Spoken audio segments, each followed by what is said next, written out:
Want to look at the African music space, who is doing the most, who is carving a niche of global excellence and versatility. We'll look at it and it will be brief, precise and concise. Today's edition, like I said, is quite different because I've been joined by my twin brother. How many of you know that I have a twin brother? I am TJ. Let me introduce you to my twin brother, TK. TK, what's up? Peaceful, blessed day. Okay. Yeah, and I'm good to have you here with me. Brotherly love, right? Brotherly love, yeah, brotherly love. And yeah, 24 gun salute. We'll do this. Let's do the needful. Yeah, let's do the needful by giving them the contents needed. All right. It's good to have you here. Now, let's go deep into the topic. But before I do that, give viewers, a brief bio of yourself because I've not introduced you to them. I've kept them in the dark. So let us have a vibe of you. TK, I am TJ, you are TK. So let's look at the whole permutation.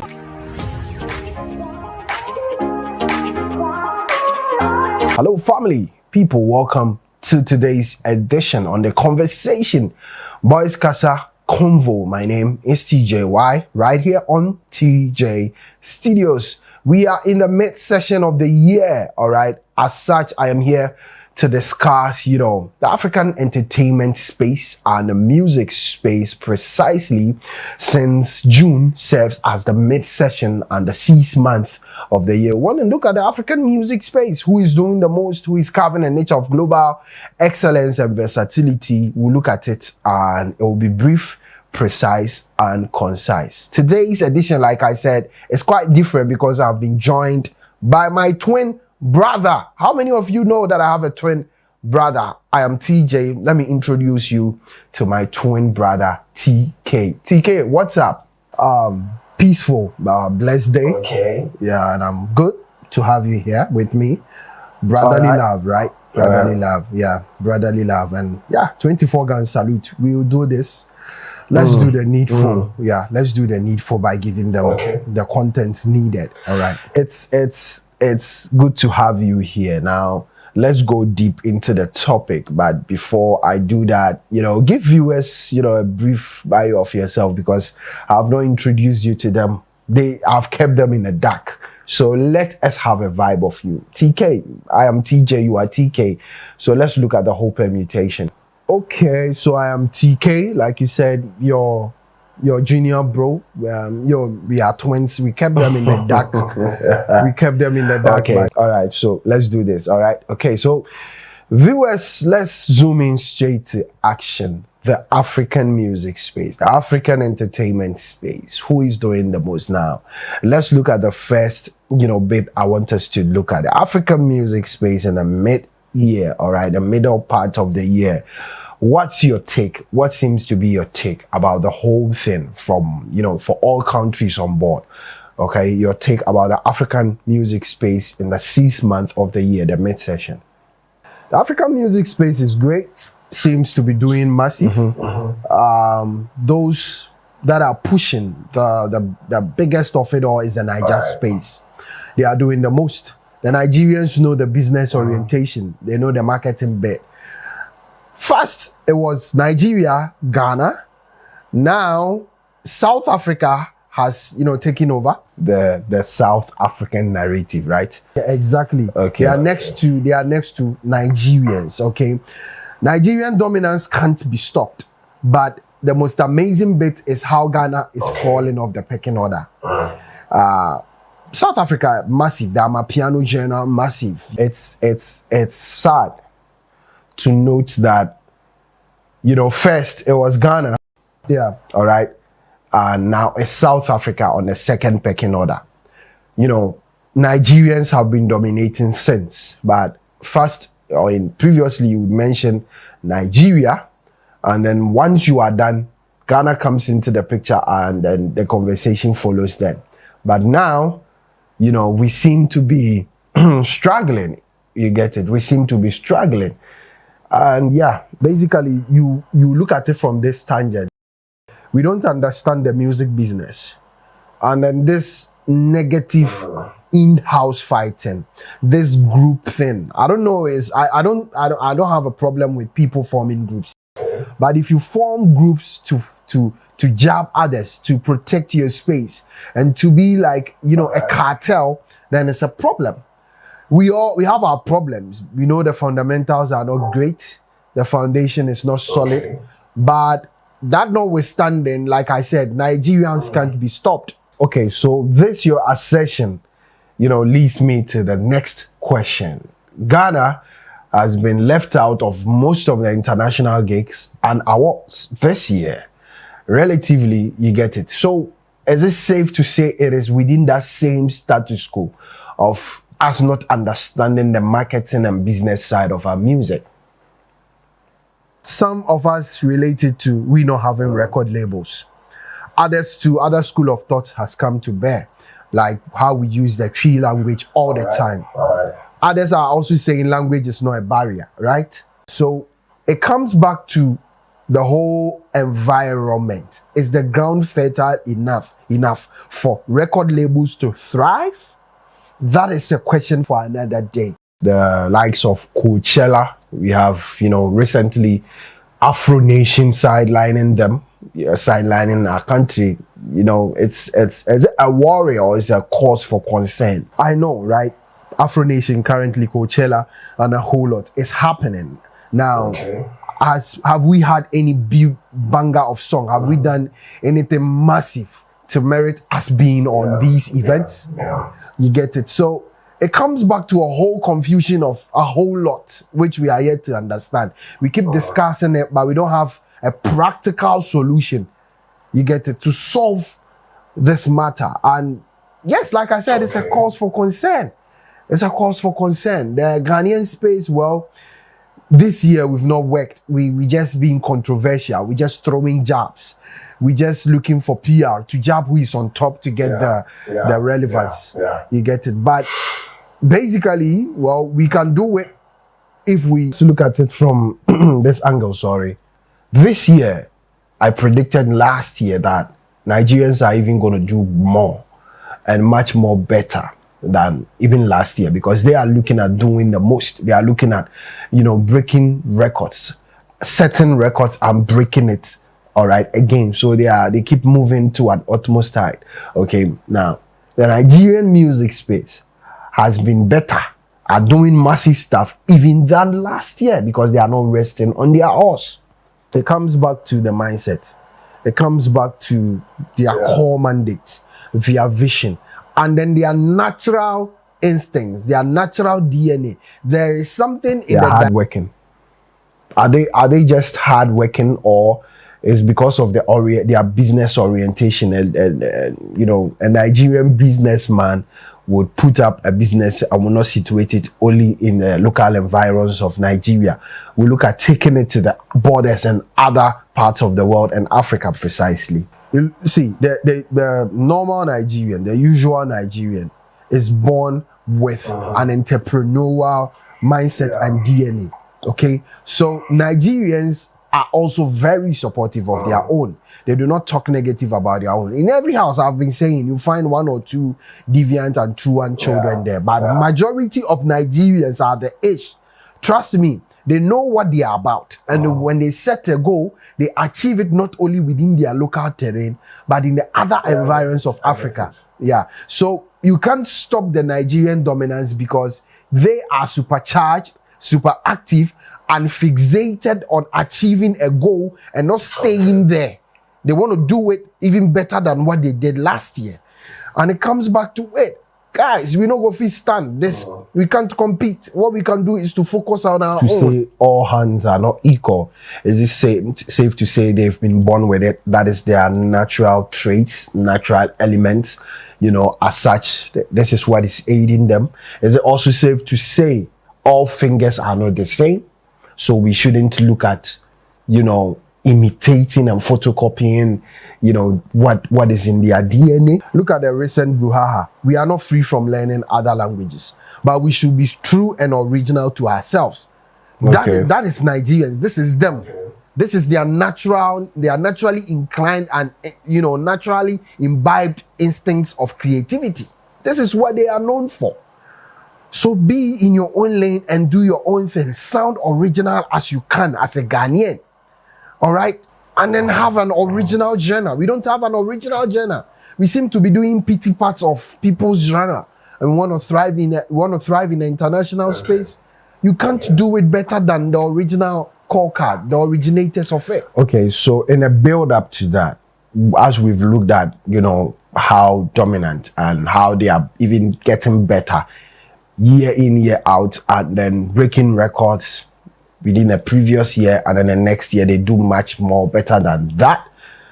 The South Africa's masterclass of now, masterclass as in they are not doing bad, they are doing well. Is it because of the amapiano genre, or is it in relation to the fact that Nigerians made the genre popular? Because after the video and Musaki's, unavailable song, we all agree that they took it, Nigerians for that matter, took it and then added elements of Afrobeat, made amapiano popular. Can we relate it to the, influence of Nigeria, or we can relate it to just South Africans putting in the work? The usual Nigerian, the normal Nigerian is super creative.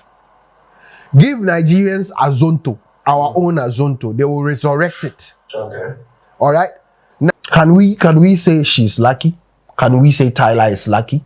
Can we say, also that basically Tyler, it's an industry plant? Or the song Water, yes, it's a nice song. Myself, I love it.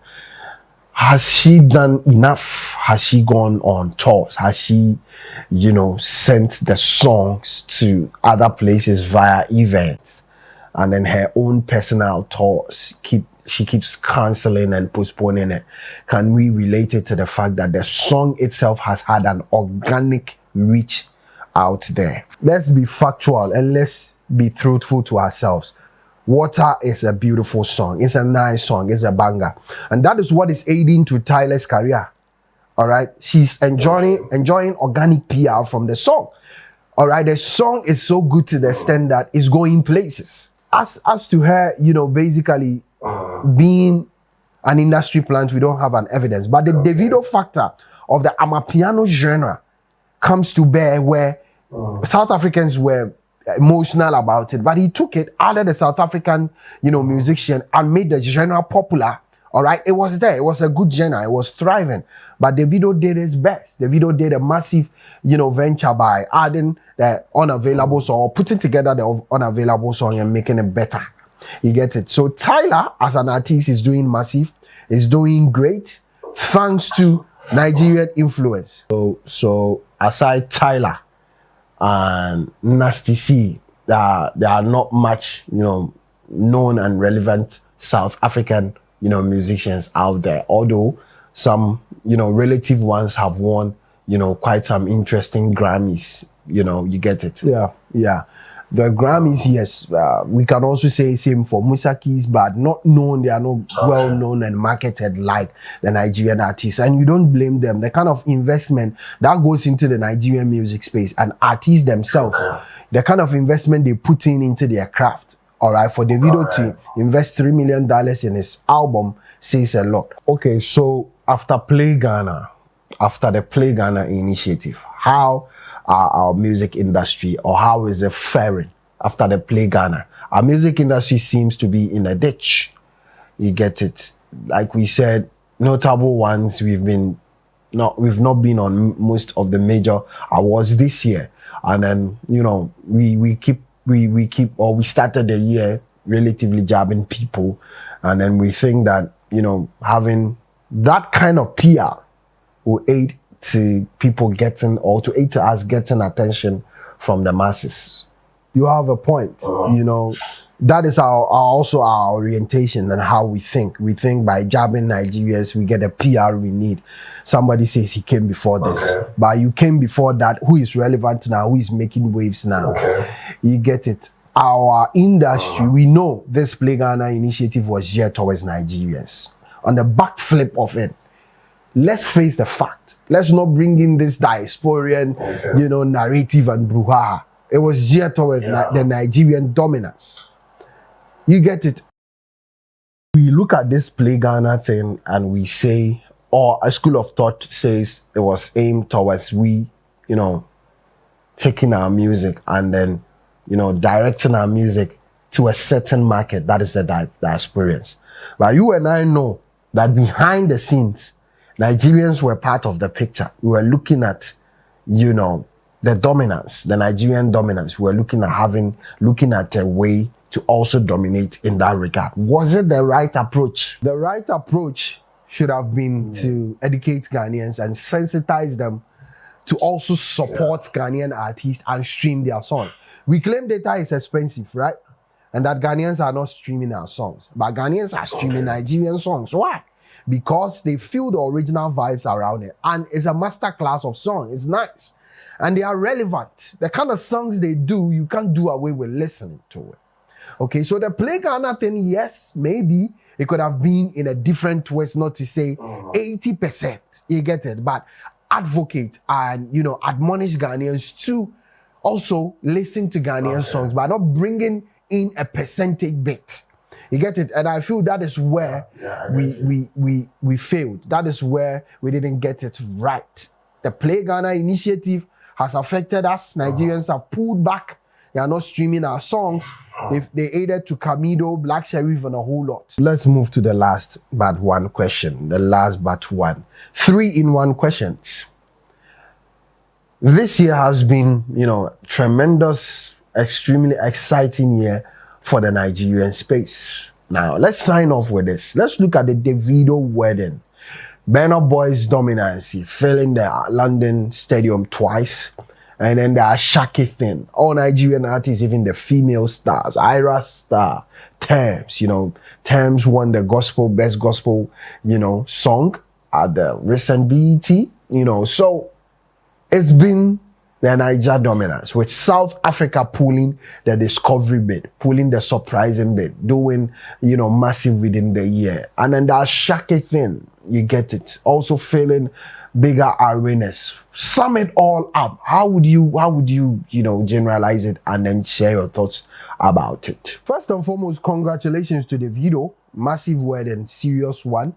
I loved every bit of it. Shout outs to him. Second, we look at, the Burna Boy dominance, filling one particular, the same arena, let me put it in that regard, twice. You get it? Massive. Davido did same Aqua Arena, Madison Square, they keep doing it. Ashake following suit for that's quite interesting anyways. Yeah, Ashake did same, Ashake following suit for an artist who is not been around long like Davido and Burna. Massive one, massive. The Nigerian space will keep dominating Africa in the next 100 years. Because I have said this, they are not stopping. They are not stopping. Yeah, they are not stopping. They will do this. They will keep winning. They are going to win all the time. Why? Because they know what they are about. They know what they are doing. You get it? They know every aspect of this music business thing. All right? Unlike us who are fixated on our local terrain and fighting us ourselves. I always say the battle is out there. The competition is out there, not among ourselves. You get it? Right. So let's change the narrative. Let's begin to compete out there. And the kind of songs we are going to use to compete out there is going to be a problem since we don't have an original genre. I think we need to have a second session.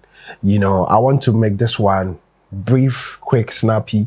Then the audience, our viewers will determine, guys, you will determine part 2, your thoughts and opinions in the comment section will determine if we should have a part 2 and then have a third party guest of a Nigerian or via Zoom to, help us discuss this educative content. But final words, bro. What are you expecting in the remaining months? The music space, the Niger dominance, South Africa adding up by, following suit, and then what do you make of the Ghana music industry? So far, we've not started well. Okay, so the Niger dominance, we can't stop it. It's going to continue. Not this year, not next year, in, a lot of years to come. South Africa, yes, they are doing massive, but they need to be consistent. They need to be consistent because to whom much is given, much is deserved.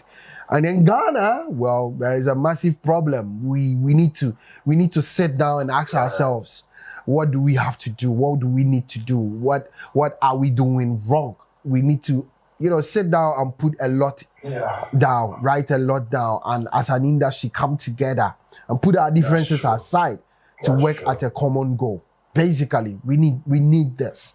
We need this. Until then, this year is gonna remain the same. To me, it's gonna, until we see a new elevation of grace within our space, it's gonna remain the same. It's still the Niger dominance. I see South Africa doing well, but they need to do. It is definitely gonna be Nigerians riding the boat. Guys, this has been it. All right, with me, myself, and my twin brother on the conversation today. Do you want to see more of us? Do you want to see more of us on this conversation? Did you enjoy it? Your opinions and your thoughts will determine if we should carry on with the second bit or part 2 of this, conversation, the convo right here on TJ Studios. I'm signing out of here. If this is your first time of being here, do well to join the family by subscribing. Subscribe to TJ Studios. Join the family if you love our content. And one thing we do here, we are factual till thy kingdom come. This is what we do. This is what is in our DNA. This is what is in our blood. We look at the issues and we face it from both ends. It is time to go. It is time to sign out of here. All right. You can join up, like I said. And if you just subscribe, welcome to TJ Studios, a Pan-African channel focused and fixated on, the truth and, African content from all over the world. All right. We look at who is doing the most and who is doing more. My name has always been TJ. Why you can call me Emeka, Chukwu Emeka, Imaswen, and for La Rain. I salute you and peace out. See you same time.